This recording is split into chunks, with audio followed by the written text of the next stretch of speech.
இன்னைக்கு நம்ம வீடியோல எதை பத்தி நான் உங்களுக்கு ஷேர் பண்ண போறேன்னு பாத்தீங்கன்னா, என்னுடைய தேர்ட் டெலிவரி எக்ஸ்பீரியன்ஸ் தான் உங்ககிட்ட இருந்து ஷேர் பண்ண போறேன். எனக்கு வந்து 3 குழந்தைங்க இருக்காங்க. ஃபர்ஸ்ட் 2 பொண்ணு, 3வது வந்து பையன். ஆக்சுவலா நாங்க இப்ப இருக்கிறது பாத்தீங்கன்னா, ஸ்காட்லாண்ட்ல இருக்கிறதா லண்டன் சொல்லுவோம் இல்லையா? லண்டன்ல வந்து ஸ்காட்லாண்டுங்கிறது ஒரு கண்ட்ரி தான். ஆனா ஒரு குட்டி கண்ட்ரி. இது வந்து ஃபுல்லா வந்து இது பண்றது எல்லாமே வந்து பாத்தீங்கன்னா லண்டன் தான். யுனைடெட் கிங்டம் சொல்லுவோம், யூகே சொல்லுவோம்ல அதான்.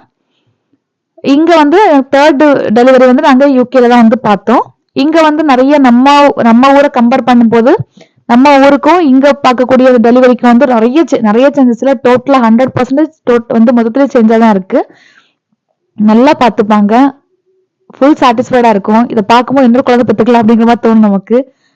அந்த அளவுக்கு வந்து நல்லா கவனிச்சுப்பாங்க. எனக்கு வந்து ஃபர்ஸ்ட் 2 பொண்ணுங்க இருக்காங்க.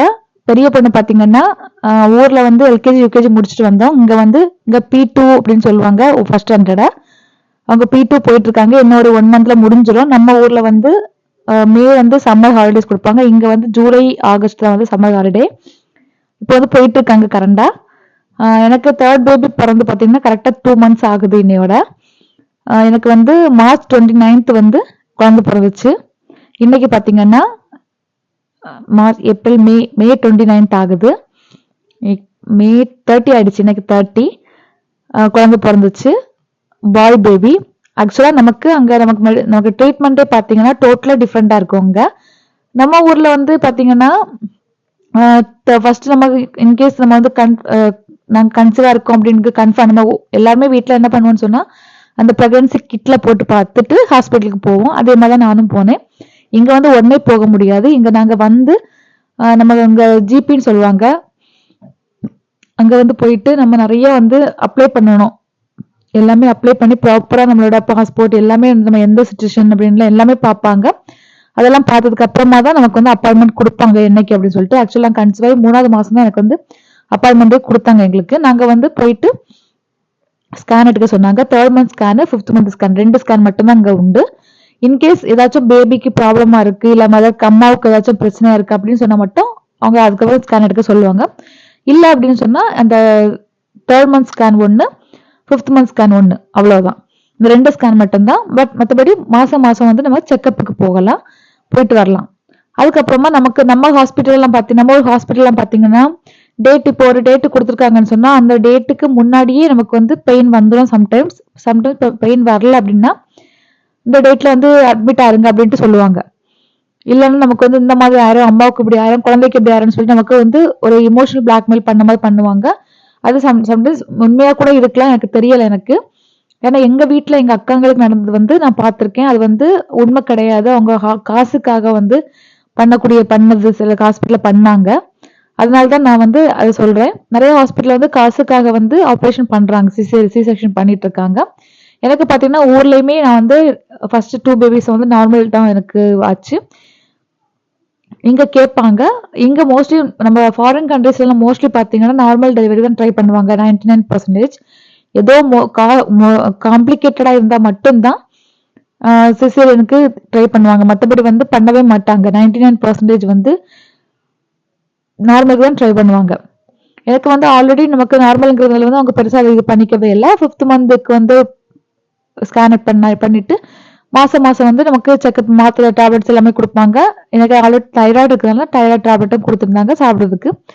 அப்புறம் விட்டமின் டேப்லெட்ஸ் இந்த மாதிரி கொடுத்துருந்தாங்க, அயன் டேப்லெட்ஸ் இந்த மாதிரி. இது ரெகுலரா நம்ம ஊர்லயும் கொடுக்குற மாதிரி தான் கொடுத்துருந்தாங்க. அது மாதிரி நம்ம ஊர்ல வந்து இப்போ ஒரு டேட் ஒரு 10 வந்து நமக்கு வந்து டியூ டேட் கொடுத்துருக்காங்க அப்படின்னு சொன்னா அந்த 10 வர்றதுக்கு முன்னாடி ஒரு 10 டேஸ்க்கு முன்னாடியே பாத்தீங்கன்னா நம்மள வந்து அட்மிட் ஆக சொல்லுவாங்க. அட்மிட் ஆகணும், இல்லைன்னா வந்து பேபிக்கு வேற அப்படின்னு சொல்லிட்டு. இங்க அப்படி கிடையாது. 10 ஆனாலும் சரி, 15 ஆனாலும் சரி, 20 ஆனாலும் சரி, பெயின் வந்தா மட்டும்தான் ஹாஸ்பிட்டலுக்கு போகணும். அதுவும் சிவியர் பெயின் வந்தா மட்டும்தான் ஹாஸ்பிட்டலுக்கு போகணும். ஆல்ரெடி பாத்தீங்கன்னா நமக்கு ஹஸ்பண்டுக்கு தெரிஞ்சவங்க நிறைய பேர் இருக்காங்க. அவங்க கிட்ட கேட்கும்போது என்ன சொன்னாங்கன்னா, நான் கால் பண்ணி ஒருத்தங்க கேட்டிருக்காங்க, இந்த மாதிரி பெயின் வந்திருக்கு, ஹாஸ்பிட்டல் வரலாமா, அட்மிட் ஆகலாமான்னு கேட்டதுக்கு, இல்ல நீங்க இப்ப பேசிட்டு இருக்கீங்க, உங்களால பேச முடியுது, அதனால இப்ப நீங்க வர வேண்டாம், உங்களுக்கு எப்ப பேச முடியாம இருக்கோ அப்ப வாங்க அப்படின்ட்டு. அது பெயின்னால வந்து உங்களால பேச முடியாம ஆகும்போது வந்தா போதும் அப்படின்ட்டு. அதுக்கப்புறமா கொஞ்ச நேரம் கழிச்சு அவங்க ஹஸ்பண்ட் கால் பண்ணிருக்காங்க, அவங்களால பேச முடியல அப்படின்ட்டு. அதுக்கப்புறமா வாங்க அப்படின்னு சொல்லியிருக்காங்க. எங்களுக்கும் பாத்தீங்கன்னா ஒரு நாள் நைட் எங்களுக்கு ஈவினிங் எனக்கு பெயின் ஸ்டார்ட் ஆயிடுச்சு. பெயின்னா ஹெவி பெயின் கிடையாது. லைட்டா விட்டு விட்டு நமக்கு நார்மலா எல்லாருக்கும் தெரியும்ல டெலிவரி பெயின்னா எந்த மாதிரி இருக்கும் அப்படின்னு சொல்லிட்டு. அது மாதிரி விட்டு விட்டு எனக்கு பெயின் வந்துட்டு இருக்கு. ஒரு 12:00 அந்த மாதிரி நைட் 12:00 இருக்குங்கட்டுல கொஞ்சம் ஹெவி பெயின் எனக்கு வர ஆரம்பிக்குது. எனக்கு அப்பதான் ஃபீல் ஆகுது. இது கண்டிப்பா வந்து நான் டெலிவரி பெயின் தான் அப்படிங்கிறது என்னால வந்து ஃபீல் பண்ண முடிஞ்சுது. ஆல்ரெடி நமக்கு 2 எக்ஸ்பீரியன்ஸ் இருக்கு இல்லையா? அதனால. அப்போ ஒரு 12:30 அந்த மாதிரி வந்து கால் பண்றாங்க. என் ஹஸ்பண்ட் வந்து கால் பண்றாங்க ஹாஸ்பிட்டலுக்கு. அப்ப அவங்க சொன்னாங்க, இப்ப வந்து என்ன டைம் கேப்ல வந்து உங்களுக்கு டெலிவரி பெயின் வருது அப்படின்ட்டு. ஒரு 20 மினிட்ஸ் அந்த மாதிரின்னு சொன்னாங்க.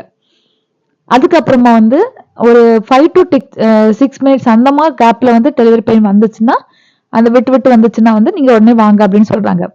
எனக்கு ஒரு 20 மினிட்ஸ் கூட ஆகல. அதுக்கு முன்னாடி பார்த்தீங்கன்னா, 10 மினிட்ஸ்க்கு அந்த மாதிரி கேப்ல வந்து பெயின் வர ஆரம்பிச்சுச்சு எனக்கு. உடனே வந்து என் ஹஸ்பண்ட் கால் பண்றாங்க. எங்களுக்கு அங்க டிராவல் பண்ணி கொஞ்சம் வர வேண்டியது இருக்கு. அதனால என்ன பண்றதுக்கு அப்படின்னு சொல்லிட்டு. அப்ப நீங்க உடனே இமீடியட்டா வரலாம் அப்படின்ட்டு சொன்னாங்க. அதாவது கத்துறாங்க அப்படின்னு எனக்கு வந்து கத்துற அளவுக்கு பெயின் வந்துச்சு எனக்கு. ஸோ நாங்க கிட்டத்தட்ட ஒரு 1:00 மேல இருக்கு. நாங்க கிளம்பி வீட்ல இருந்து போகும்போது நைட்டு 1:00 இருக்கும். ஒரு ஃப்ரைடே நைட்டு போறோம். போயிட்டு அட்மிட் ஆகணும். அட்மிட் ஆகி கொஞ்ச நேரத்திலே பார்த்தீங்கன்னா, எனக்கு வந்து பனிக்குடம் உடைஞ்சிருச்சு. ஒரு 10 மினிட்ஸ் வித்தின் 10 மினிட்ஸ் தான் இருக்கும். பனிக்குடம் உடைஞ்சிருச்சு. அவங்க செக் பண்ணி பார்த்தாங்க. செக் பண்ணி பார்த்துட்டு பேபி ரொம்ப பக்கத்துல இருக்கு.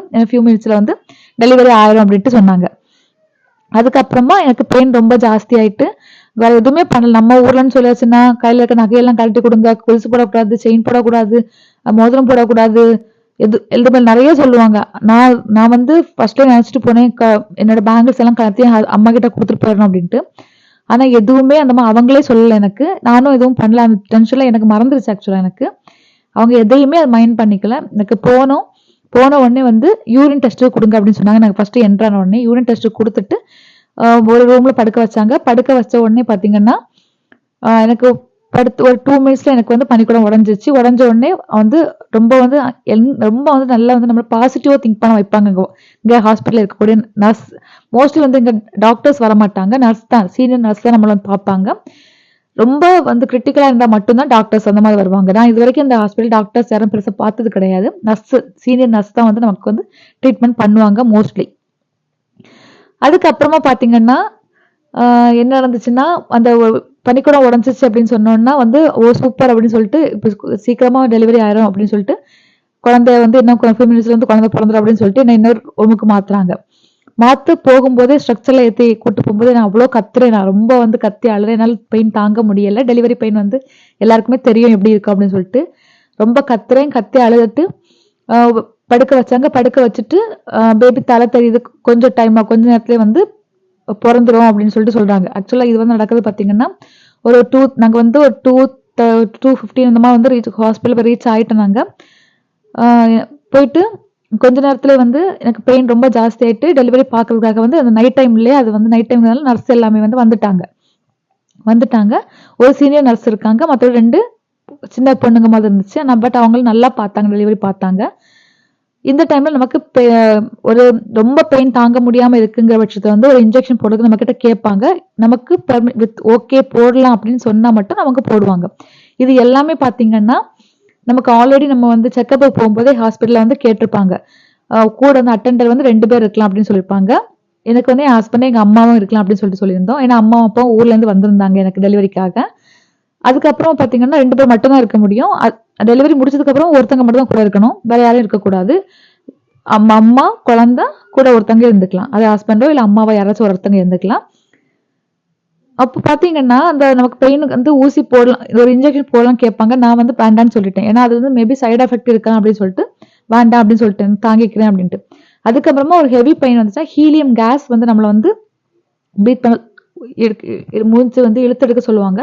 அந்த இழுத்தெடுக்கும் போது நமக்கு அந்த ஹெவி பெயின் வந்து கொஞ்சம் கம்மியாகும். நமக்கு அந்த ஹெவி பெயின் வந்து அதை கத்துற அளவுக்கு நமக்கு பெயின் இருக்காது. அந்த மாதிரி வந்து நமக்கு ஒரு ஹீலியம் கேஸ் வந்து கொடுத்துட்டே இருப்பாங்க. இன்கேஸ் நமக்கு தேவைப்பட்டுச்சுன்னா எடுத்துக்கலாம். அந்த மாதிரி என் ஹஸ்பண்ட் வந்து கொடுத்துட்டே இருந்தாங்க. அது மாதிரி இங்க வந்து மஸ்ட் ஹஸ்பண்ட் வந்து பக்கத்துல இருக்கணும். டெலிவரி டைம்ல ஹஸ்பண்ட் வந்து கண்டிப்பா கூட இருந்தே ஆகணும். கொடுத்தாங்க. எனக்கு வந்து அந்த பெயின் வந்துட்டு அவங்க வந்து புஷ் பண்ண சொல்றாங்க. எனக்கு புஷ் பண்ண வந்து எனக்கு குழந்தை வரல. அதுக்கப்புறம் ஹீலியம் கேஸ் கொடுக்க வேண்டாம்னு சொல்லிட்டாங்க. கொடுக்க வேண்டாம், அந்த பெயின் வரட்டும் அவங்களுக்கு, அப்பதான் வந்து குழந்தை வந்து சீக்கிரமா வெளியே வரும் அப்படின்ட்டு. ஈச் 1 மினிட்டுக்கு ஒன்ஸ் வந்து குழந்தைக்கு வந்து ஹார்ட் பீட் செக் பண்ணிட்டே இருந்தாங்க. அது நம்ம ஊர்லயும் செக் பண்ணுவாங்க. ஆனா வந்து 1 மினிட்டுக்கு நான் வந்து ஒவ்வொரு புஷ் பண்றதுக்கும் செக் பண்ணிட்டே இருக்காங்க. குழந்தை நார்மலா இருக்கான்னு சொல்லிட்டு செக் பண்ணாங்க. அதுக்கப்புறமா எனக்கு அந்த ஹீலியம் கேஸ் கொடுக்காத ஒரு 2 மினிட்ஸ்ல எனக்கு வந்து பேபி வெளியே வந்துருச்சு. நம்மகிட்ட ஆல்ரெடி கேட்டிருப்பாங்க, குழந்தை பிறந்த உடனே வந்து நம்மளோட இங்க தூக்கி போடலாமா அப்படின்னு சொல்லிட்டு. அவங்க சொல்லியிருந்தோம் போடலாம் அப்படின்ட்டு. உடனே குழந்தை பிறந்தோடனே என்னோட நெஞ்சில தூக்கி குழந்தைய வச்சாங்க. அப்படியே போட்டுட்டாங்க. தொப்புள் எல்லாமே வெட்டும்போது நம்ம மேலேயே தான் குழந்தை இருந்துச்சு. அதுக்கப்புறமா வந்து அது மாதிரி நம்ம ஊர்ல வந்து நார்மல் டெலிவரி நடக்கும்போது லைட்டா வந்து அந்த வெர்ஜினால வந்து கட் பண்ணி விடுவாங்க அந்த குழந்தை வர்றதுக்காக. இங்க வந்து அந்த மாதிரி எதுவுமே கட் பண்ணி விட மாட்டாங்க. குழந்தை வந்ததுக்கு அப்புறமா மேபி அதுல வந்து ஏதாச்சும் கிழிச்சிருந்து அப்படின்னு சொன்னா கொஞ்சம் நமக்கு ஏதாச்சும் வந்து ஆயிருந்ததுன்னா அதுல வந்து ஸ்டிச்சஸ் போடுறாங்க. எனக்கு லைட்டா வந்து இதாயிருன்னு சொல்லிட்டு ஸ்டிச்சஸ் போட்டாங்க. போடும்போது நமக்கு அனஸ்தீசியா அந்த இடத்துல கொடுக்குறாங்க. பெயின் இருந்துச்சுன்னு சொன்னா சொல்லுங்க போடலாம் அப்படின்னு சொல்லிட்டு என்ன வந்து இன்ஜெக்ஷன் கொடுக்கலாம் அப்படின்னு சொல்லி சொன்னாங்க. எனக்கு பெயின் எதுவுமே இல்லை. அவங்க வந்து ரொம்ப பார்த்து பொறுமையா பண்ணாங்க. எனக்கு முடிச்சதுக்கு அப்புறமா மறுபடியும் வந்து ரூமுக்கு மாத்தல. ஃபர்ஸ்ட் வந்து யூரின் பாத்ரூம் போயிட்டு வாங்க அப்படின்னு சொன்னாங்க. நான் வந்து எழும்பி போனேன். போனோடனே போயிட்டு வந்தேன்னு சொல்லி நீங்க வந்து டிஸ்சார்ஜ் ஆகலாம் அப்படின்ட்டாங்க. 2 hours கூட ஆகல டெலிவரி ஆயிட்டு நீங்க டிஸ்சார்ஜ் ஆகலாம் அப்படின்ட்டாங்க. ஐயோ இப்பவே டிஸ்சார்ஜ் ஆக சொல்றாங்களே அப்படின்ட்டு. உடனே என் ஹஸ்பண்ட் சொன்னாங்க, எனக்கு வீட்டுல ஆல்ரெடி 2 சின்ன குழந்தைங்க இருக்காங்க, நாங்க வந்து நாளைக்கு டிஸ்சார்ஜ் ஆகிறோம் அப்படின்ட்டு சொன்னாங்க. உடனே வந்து ஓகே, அவங்க என்ன கண்டிப்பா நீங்க டிஸ்சார்ஜ் ஆகணும்னு சொல்ல, உங்களுக்கு ஹெல்த் வந்து டிஸ்சார்ஜ் ஆகலாம், பட் உங்களுக்கு வந்து ஹெல்த்துக்கு எப்படி இருக்குன்னு பார்த்துட்டு நீங்க இன்னைக்கு ஆகலாம் நாளைக்கு கூட ஆகலாம் அப்படின்னு சொன்னாங்க. நாங்க வந்து ஒரு நாள் மட்டும் அட்மிட் ஆயிட்டு அடுத்த நாளே நாங்க டிஸ்சார்ஜ் ஆனோம். அடுத்த நாளே கூட நமக்கு காலையில நாங்க கிளம்பி வந்துட்டோம். ஏதோ சும்மாவே உட்காந்துட்டு இருக்க மாதிரி இருந்தோம்னு சொல்லிட்டு எனக்கு எந்த ஒரு மெடிசனுமே அவங்க கொடுக்கல. அந்த டெலிவரி டைம்ல மெடிசன் கொடுக்கல, ஒரு நமக்கு குளுக்கோஸ் போடல, எதுவுமே எனக்கு பண்ணல, பேபிக்கு எதுவுமே பண்ணல, எதுவுமே பண்ணல. அது மாதிரி ஹாஸ்பிட்டலுக்கு நம்ம டெலிவரிக்கான்னு போனோம்னா எதுவுமே வந்து நம்ம எடுத்துட்டு போகணுங்கிற அவசியம் கிடையாது. நமக்கு எல்லாமே அவங்களே ப்ரொவைட் பண்ணிடுவாங்க. எதுவுமே நம்ம பண்ண வேண்டாம். ஆக்சுவலி நாங்க நிறைய எடுத்துட்டு போயிருந்தோம். ஆனா எதுவுமே நமக்கு அதுல யூஸ் ஆகல. எங்களுக்கு எல்லாமே அவங்களே கொடுத்துட்டாங்க. ரொம்ப ஸ்மைலிங் ஃபேஸோட வந்து நம்மள வந்து ட்ரீட் பண்ணாங்க எல்லாருமே. ஆக்சுவலா அங்க எல்லா ஹாஸ்பிட்டலுமே பாத்தீங்கன்னா எல்லாருமே ரொம்ப ஸ்மைலிங் ஃபேஸோட தான் வந்து ட்ரீட் பண்ணுவாங்க நமக்குல. நம்ம ஊர் மாதிரி கிடையாது. நம்ம ஊர்லயும் வந்து நிறைய பேர் பண்றாங்க. பட் சில ஹாஸ்பிட்டல்ல வந்து கொஞ்சம் இது பண்ணுவாங்க. இங்க எதுவுமே கிடையாது. அவ்வளோத்துக்கு சூப்பரா வந்து நம்மள வந்து ட்ரீட் பண்ணுவாங்க. ஆசையா இருக்கும் அவங்கள பாக்குறதுக்கே. நம்ம 3rd பேபியும் பிறந்துட்டு அன்னைக்கே வந்து நம்ம ஊர்லாம் டிஸ்சார்ஜ் ஆகி வரணும்னா எல்லாருமே வந்து ஒரு ஃபேமிலி அப்படியே வந்து நின்றுட்டு கும்பலா டிஸ்சார்ஜ் ஆகி போன மாதிரி இருக்கு. இங்க அப்படி நானும் என் ஹஸ்பண்ட் மட்டும்தான் ஹாஸ்பிட்டல் வெளியே வந்தோம். கார் புக் பண்ணிட்டு நாங்க வந்துட்டோம். அது மாதிரி இங்க வந்து கார் இருக்குன்னா சொன்னாங்க, கண்டிப்பா வந்து குழந்தைய எடுத்துட்டு போது கார் சீட்டுன்னு ஒன்று உண்டு. அதுல தான் எடுத்து போனோம். பிராம்ல தான் தூக்கிட்டு போனோம் குழந்தைங்கள. கையில எல்லாம் தூக்கிட்டு போகக்கூடாது. நாங்க ஃபர்ஸ்ட் டெலிவரி ஆனதுனால கையில தூக்கிட்டு வந்தோம். அதுக்கு முன்னாடி என் ஹஸ்பண்ட் வந்து வாங்கி வச்சுட்டாங்க. வீட்டுல இருந்து பிராம் வாங்கி வச்சுட்டாங்க. அது வந்து குழந்தைங்களை படுக்க வச்சு நம்ம அப்படியே வந்து உருட்டிட்டு போற மாதிரி. ஆல்ரெடி ஒரு வீடியோ போட்டு அதை உங்களுக்கு காமிச்சிருப்பேன். இப்படிதான் சூப்பரா வந்து இங்க வந்து 3rd பேபியும் சூப்பரா பெத்தெடுத்தாச்சு. நல்லபடியா வந்து என் குழந்தைக்கு வந்து சஷ்டித் அப்படின்னு சொல்லிட்டு பேரும் போட்டாச்சு. நாங்க வந்து இனி இந்தியாவுக்கு வந்து இனி வர்றது மோஸ்ட்லி இந்த இயர் வர மாதிரி இருக்காது. ஏன்னா குழந்தைக்கு வந்து பாஸ்போர்ட்லாம் எடுக்கிற மாதிரி இருக்கும். எடுத்ததுக்கு அப்புறமா தான் நம்ம நெக்ஸ்ட் ப்ராசஸ் பண்ண முடியும். அதனால வந்து இன்னும் ஒரு 1 இயருக்கு அப்புறமா தான் இந்தியாவுக்கு போற மாதிரி இருக்கும். எனக்கு வந்து இந்த எக்ஸ்பீரியன்ஸ் ரொம்ப புதுசா இருந்துச்சு. யாருக்காச்சும் இந்த மாதிரி எக்ஸ்பீரியன்ஸ் இருக்கு, இல்ல இது ரொம்ப ஒஸ்ட் எக்ஸ்பீரியன்ஸா இருந்த டெலிவரி எக்ஸ்பீரியன்ஸ் அப்படின்னு சொல்றவங்க, இல்ல நல்லா இருந்துச்சு அப்படின்னு சொல்லி ஃபீல் பண்றவங்க எனக்கு கமெண்ட்ல சொல்லுங்க.